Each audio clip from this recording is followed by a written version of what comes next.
My name is Holly and I'm an Adult Services Librarian at the Westmont Public Library, and today I'm going to show you how to make one of my favorite fall drinks, a pumpkin spice latte.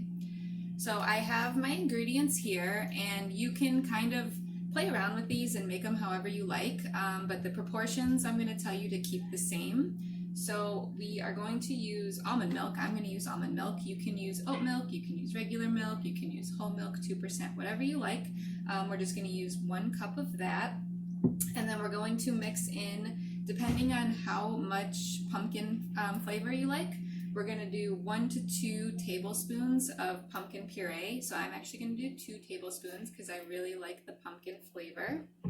We're also going to put in a half of a tablespoon of vanilla extract, and then we're going to do a half of a teaspoon of pumpkin spice flavoring. So that I'm going to heat up in a saucepan separately from my coffee. So if you have an espresso machine, that is perfect because a classic pumpkin spice latte is made with espresso. I don't have an espresso machine, so I'm going to use an espresso blend. So it just says espresso blend on here. I'm going to make that. I use a French press, so I'm going to make my coffee, and then I'm going to make my pumpkin milk mixture separately, and then we'll put them together. So I'm going to go ahead and do that, and then I'll show you how I put them together in the end.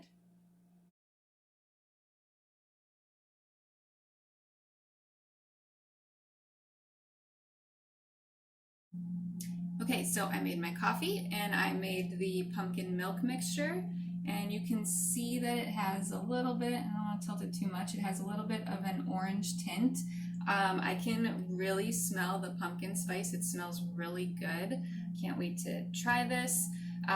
So for coffee, I'm going to put that in first. I'm just going to put that into my mug, and I don't think I mentioned this before, I'm putting in 1/4 of a cup of coffee. If you have the espresso machine and can use espresso shots, use 2. If you're just using coffee, go ahead and use 1/4 of a cup of coffee. And while I was letting my pumpkin milk cook on the stove, I was just whisking it with a whisk.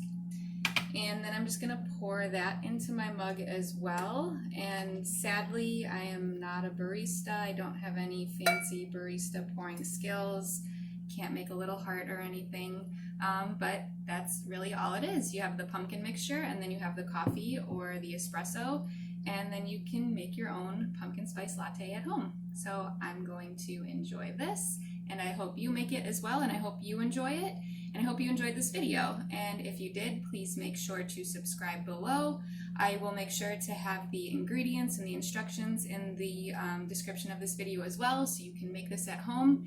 Don't forget to check us out on Instagram, check us out on Facebook, and check us out on our website, westmontlibrary.org.